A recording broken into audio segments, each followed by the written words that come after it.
Hello, my name is Emily Vine. I'm currently studying for a Masters in History, and this is my third year volunteering at the Bill Douglas Cinema Museum. Today we're here at the museum to have a look at some of the items in the collection which are particularly useful for historians, and this is a project I've been involved in over the years. All of the items here in the collection are here because they have some relationship to the development of the moving image or cinema history in some way. The items we're going to be looking at today are all related to the First World War and demonstrate how film ephemera can be used not just to ascertain wider attitudes to popular culture and how it was used, but to determine how major historical events such as the First World War were viewed, and also perhaps to gain an insight into the more mundane aspects of people's everyday lives.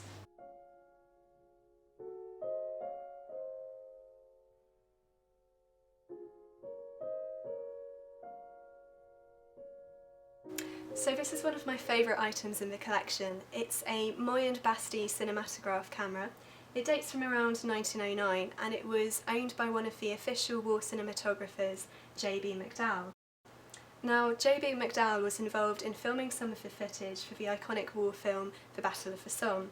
And the Battle of the Somme was actually the first time that cameramen were allowed to film action at the front line. Before this time, they had been permitted to film training exercises and events which took place behind the front line, but this was the first time they were actually allowed to capture battle footage itself. Now, as we can see from the camera, it's quite a heavy, large, quite difficult to move object, and this sort of helps us understand some of the problems and practicalities of filming at the front line. Cameramen like J.B. McDowell would have been using such equipment under heavy artillery fire, with many soldiers around them, and it would have been quite difficult to capture good quality images. This is in fact why some of the images that appear in films such as the Battle of the Somme were in fact staged and reenacted, and as I've mentioned, this could have been because they were originally unable to capture the footage of the battle itself, perhaps because the original footage was poor quality, but in some senses it was reenacted to perhaps create a more dramatic effect and to convey a certain message to the audience. And when the film The Battle of the Somme came out, it was an incredibly popular event. Approximately 20 million people went to view it in the first few months after its release, and in total we think around half of the British population went to see this film. It obviously had a huge impact on people's memory of the war and how they understood battles like the Battle of the Somme and life in the trenches. And although many of the more horrific scenes were edited out, and as we've mentioned, some of them were actually staged, many people were shocked by the film itself because they had little idea what modern trench warfare involved. So this here is an incredibly useful item, not just because it recorded footage from the trenches and acts as a record of that, but because it helped sort of shape the ideas towards life in the trenches, towards modern warfare, and sort of shaped attitudes for a whole generation. So this item here is a cinema programme from the Scala Theatre in London. It's entitled Great Scenes of the Great War by Land and Sea, and essentially it would have been a film showing containing footage similar to that would have been captured by the Moyen-Basti cinematograph camera, which is the item we've just had a look at. And it would have been a film showing which was shown during the course of the war itself. Down the bottom of this page we've got a disclaimer which says, "Owing to the varying nature of the progress of the war, the management reserve the right to change the order of the programme and add thereto, delete or alter the same." So it demonstrates that it's very much a changeable documentary depending on the outcome of the war. It's also got some useful hints about sending letters and parcels to friends in the armies abroad. So it demonstrates that although it is a cinema programme and it's there for that purpose, it also has a practical function by giving members of the public who are going to see this film practical information about contacting friends and relatives who are fighting in the trenches. The historian really needs to think about why this film showing was taking place during the war and while the war was still going on. Is it perhaps serving a morale boosting function? Is it there for purposes of propaganda?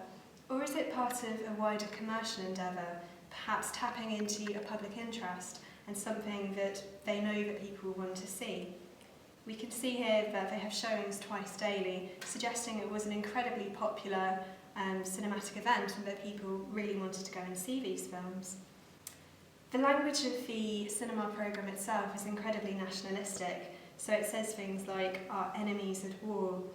And it actually states the purpose of the film itself, saying that these images, which were secured with considerable difficulty, so that links back to the difficulties of filming in the trenches, are presented to the British public in the belief that to know the enemy is to be better equipped to overthrow him, suggesting that this film is there to produce a sort of informative effect, but also elements of propaganda as well in mentioning the word enemies. It's incredibly patriotic throughout, with words such as "Our King reviews the French troops," very much creating a nationalistic feel. And it's interesting to think about why people would have gone to see these types of films. As we've mentioned, it was very popular showing and lots of people went to see such films. And is it because they wanted to experience what their friends and relatives fighting on the front line would have been experiencing? Or is it perhaps because it allowed people to see and access a world that they would otherwise not be able to? Either way, this item is fascinating because it shows how such events were presented to the public, both through popular culture, but also in terms of informing them and educating them as well.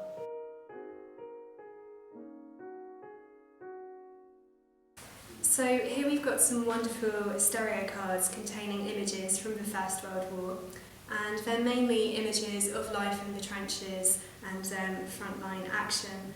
A stereo card is essentially two very similar but ever so slightly different photographs which are printed next to each other.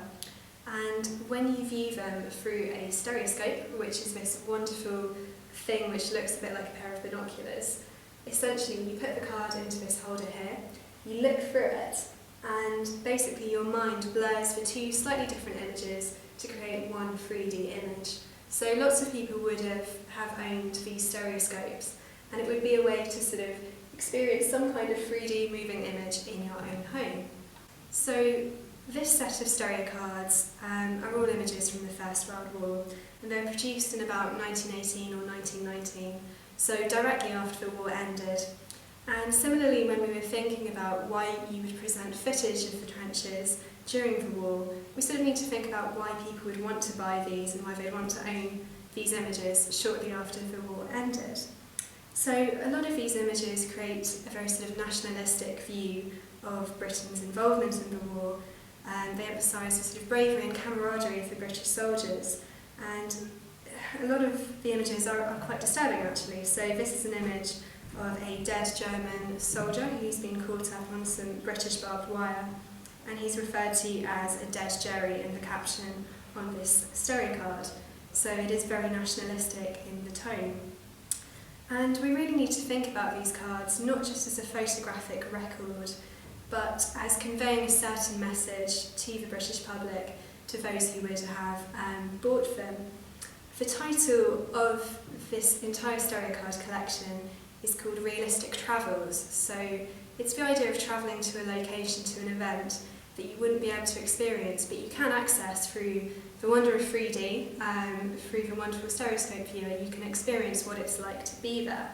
It's also called the official series of the Great War, so it does suggest there's an idea of creating an official collective memory of what the war was like.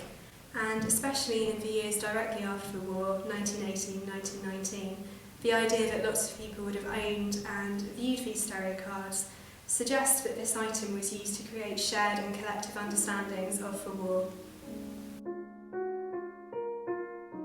So here we have some lantern slides, and these are really quite beautiful. Hopefully we can see them through the light box. You can really see the colours that have been used to create these lovely images. And essentially they have a sort of similar purpose to the stereo cards we looked at, in that they are images from the First World War that have been produced probably just in the years directly after the war, and people would buy them and look at them in the comfort of their own homes. So they would have had projectors to project these lantern slides and to view them properly. And we need to think about similar ideas as to why people would buy this, why they would want to own these images, and what it suggests about the overriding memory of the war.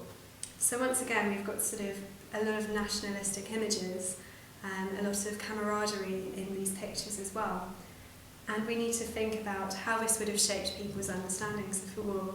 So once again, these are really useful historical resources in terms of how they convey certain messages through popular culture and through the moving image as well. So this is a really interesting magazine. It's a film fan magazine called Pictures and the Picturegoer. It's dating from October 1914, so shortly after the outbreak of war was declared. And it's so fascinating because this is a film magazine, it's not a newspaper, but the entire issue is dedicated to the recent outbreak of the war. So we can see on the front cover here a photograph of quite a young looking Winston Churchill, which is quite interesting, and the fact that it's titled itself The War Picture Weekly, all the latest and best photographs. So it's actually selling itself based on having news and photographs about the outbreak of the war. And throughout this magazine there are some really interesting things to look at, including the adverts. So this is an advertisement for cigarettes, and it's managed to link its product to the war. So it says, "The smoker who says, 'I'm giving up during the war,' is a short-sighted patriot. If everyone said it, how would the thousands employed in tobacco factories and tobacconists get a living?" So this really demonstrates how the war impacted every aspect of people's lives at the time. It was linked to advertisement, film fan magazines, and lots of other different aspects of seemingly mundane activities, really. Here we've got some of the photographs, like the ones that were promised on the front cover. So we've got French and Belgians in the trenches, some lovely images from 1914 there. And this feature here is particularly interesting. It's called Playing the Game, and it describes 5 popular sporting men who are all doing their bit for the empire in the hour of need. So this is really interesting about ideas of celebrity culture and masculinity during wartime.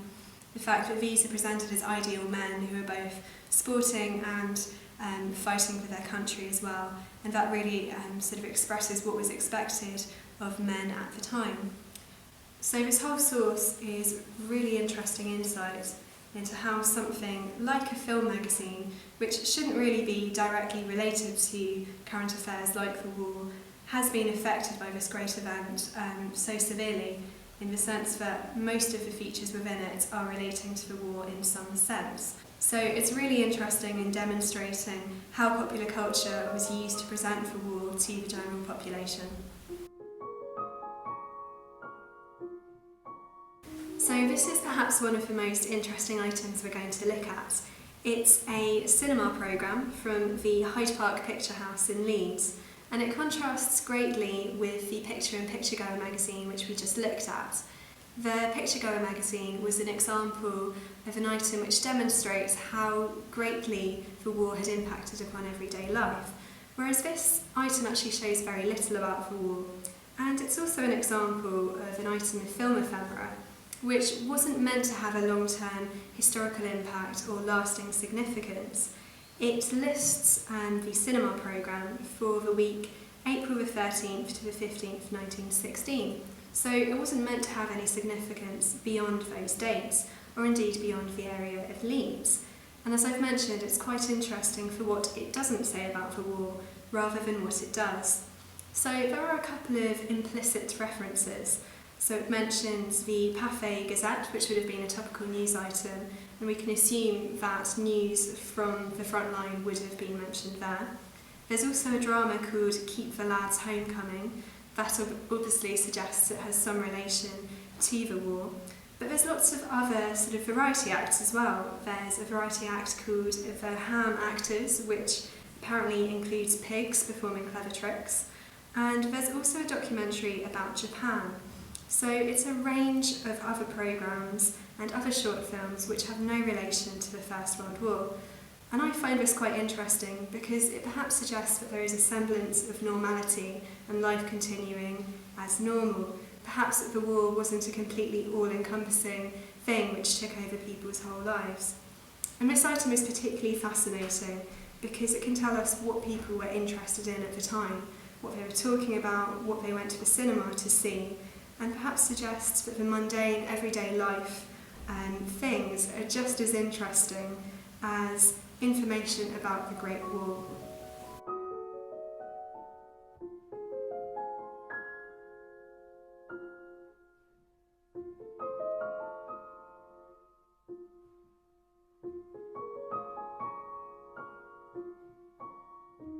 So hopefully today we've helped demonstrate just how useful film ephemera, and particularly some of the items here in the Bill Douglas Cinema Museum, are for historians, and not just for historians of culture or cinema. So we looked at the Moyen Basti cinematograph camera, and just by looking at the object itself we can help understand some of the problems and practicalities of using it, and how it would have impacted upon the historical films that were actually made with its help.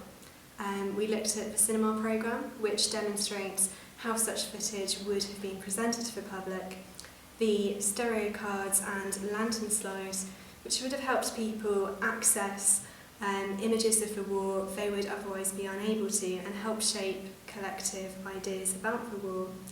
The Picture Goer magazine, which demonstrates how the Great War had an impact upon all aspects of everyday life.